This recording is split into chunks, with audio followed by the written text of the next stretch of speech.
Okay, good afternoon. Welcome to Board of Assessors meeting February 21st here at 382 North Main Street. In attendance today is Board Member Marilyn Gadini, Director Diane Bishop, Assessor Office Member Melissa Goudreau, and Chairman Martin Grudgeon. In accordance with MGL Chapter 38, Section 20, we are being filmed by LCAT. And we tape our own meetings, and no one else is here to videotape or tape our meetings. And we'll start off with a review of the minutes from January 17th from Marilyn Gadini. Mr. Chairman, I have reviewed our minutes from the meeting of January 17th. I do find them to be in order and move that they be put on record. Okay, I don't believe no discussion. Make a motion to accept the minutes. Second. Second. All those in favor? Aye. Aye. And we'll start out with the first warrant, motor vehicle excise commitment, one in an amount of $2,027,715 and 6 cents. And those bills are anticipated to go out on Friday. Okay, motor vehicle bill going out Friday. And a 2023 motor vehicle excise commitment number 7, amount of $17,388 and 34 cents.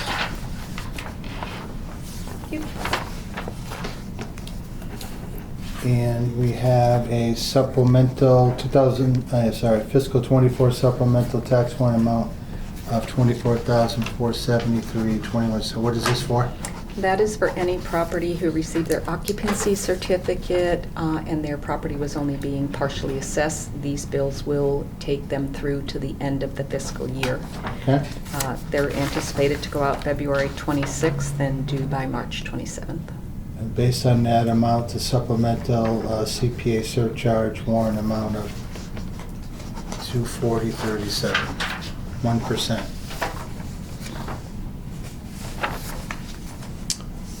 And we have some reports. Motor vehicle excise abatement report for January 2021, 22, and 23 for $1,057.45.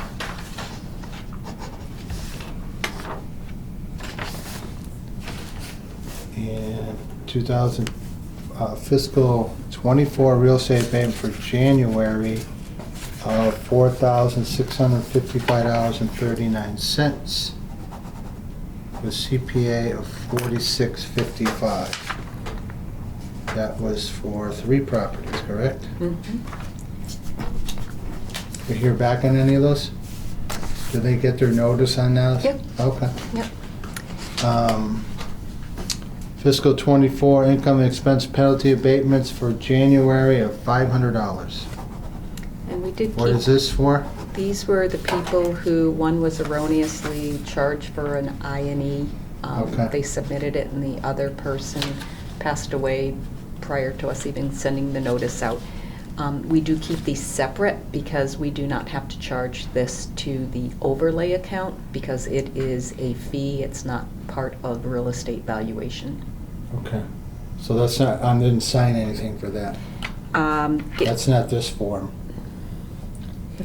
No, I think that they all got included. Oh, they did, okay. On the one form. So you had Right. 3. One was an abatement we did, and then there were 2 I&Es. Oh, okay. So that must have been part of the last one. Okay.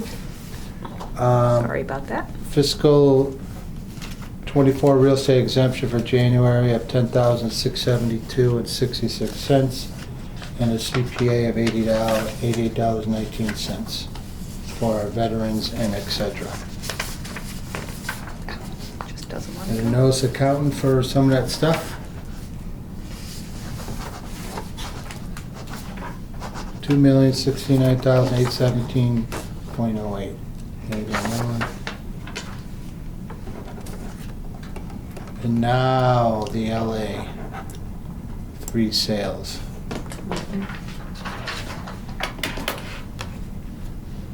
So you looked at some of those over 1%, Yes. Diane? Yep.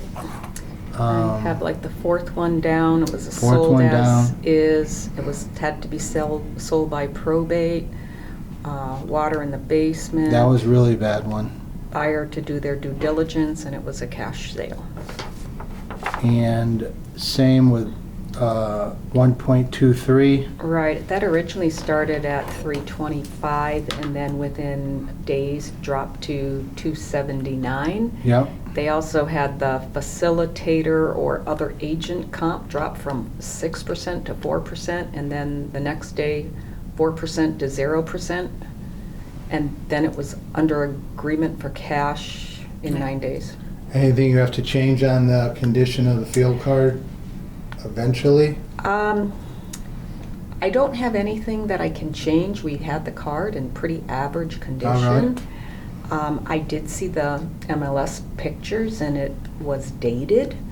So I guess I'm going to be curious to see what someone is going to do with it by the time we're ready to look at values. Well, I think they're more than dated because the 1.11, I know that was dated.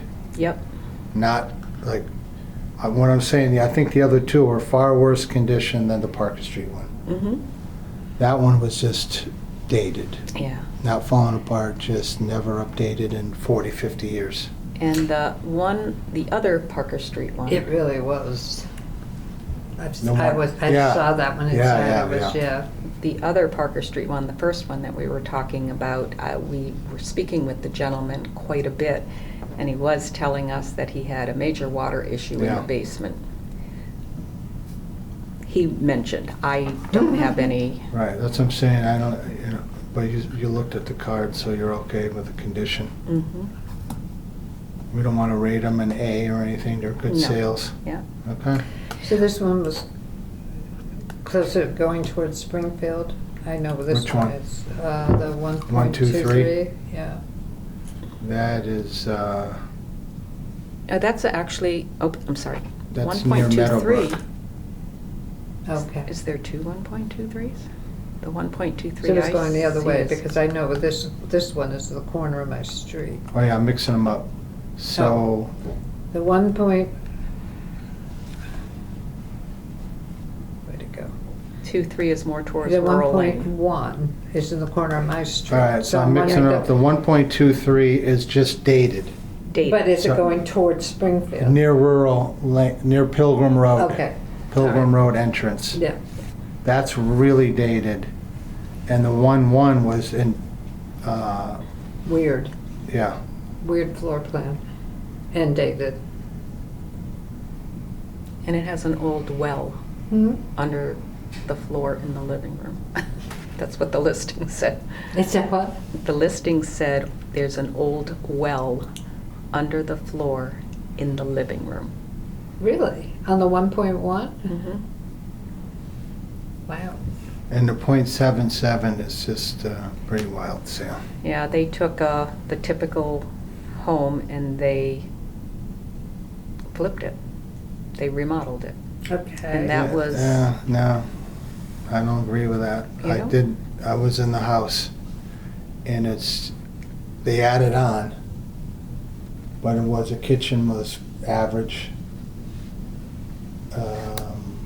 Are we talking the top one?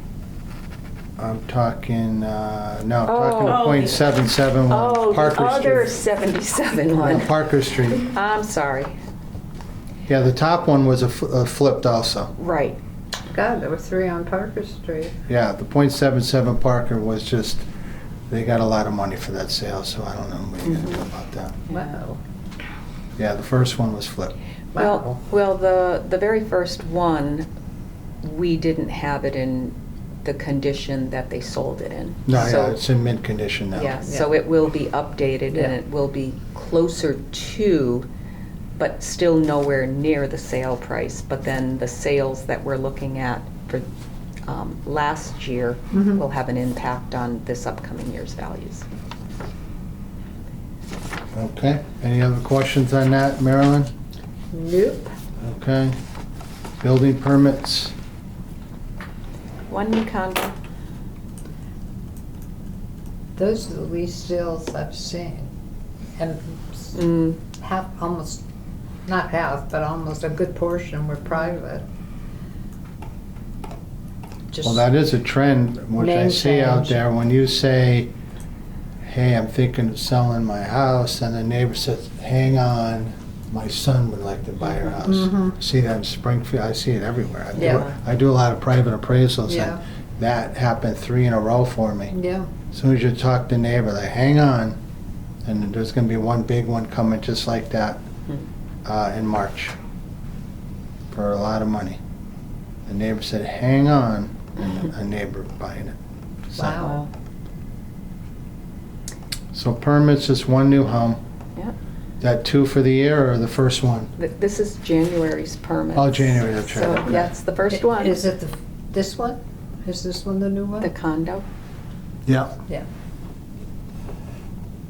I think since the beginning of February, we did receive 1 or 2 new homes, but we haven't received the final. I just get the notifications, so. Yeah, the new neighborhood at St. Joseph's is coming with a pending sale. Oh, really? Yeah. Cool.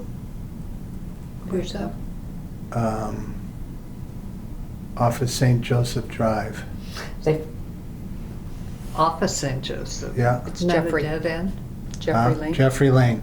It's Oh, a so new they street. finally sold a lot there? That's what's. Sold a house there. Oh, they did? They have Yeah. 2 houses that have been established there and 1 vacant lot. And Uh-huh. one of the houses they put up for sale for quite a large Yeah, it's under sum. agreement, and then they just applied for 2 lots more. Wow. We'll talk about that later. Okay. And now we have the director's update. Okay. So the FY25 forms of list and the 3 ABC forms are due by March 1st, so that is fast approaching. It's recommended for personal property forms of lists for taxpayers to create just a simple spreadsheet so they can update it on a yearly basis and they don't have to fill those little tiny boxes in the form. Many more people are doing it and they're finding it to be much easier. Personal property forms are available on our town website under the Assessors webpage under Forms, or someone can request it by mail or email. And tax-exempt property owners also have that same March 1st deadline for submitting their 3ABC with the required attachments in order to remain tax-exempt. The calendar year 24 motor vehicle excise bills, the board just signed off on the warrant. Commitment 1 is going out. There's approximately 15,350 bills going out, and also bills from late in 2023 are going out, another approximately 350 bills. These bills are going to be issued on the 23rd, which I believe is Friday, and due back by the 25th. How are they done? Are they done alphabetically or when they go out in different batches? Well, the registry sends us a file in alphabetical order, and all of them go out on the same day. So Oh, they do? Yeah. Yes. Taxpayers do have the right to apply for an abatement if they have transferred the title to another party and either transferred or canceled their registration. If you move within Massachusetts during a calendar year, they pay the municipality where they resided on January 1st. If they move out of Massachusetts, they can apply for an abatement by completing an application, provide their cancellation of their mass registration and their new registration in their new state. Abatement applications are right on the back of the excise bills, and if any taxpayer does need our assistance, we're available Monday through Friday. And as a reminder, we have relocated to 382 North Main Street, Suite 205. So if you do need any assistance with your motor vehicle excise abatements, please come to see us. If you're looking to pay a bill, the collector's office is still at 60 Center Square.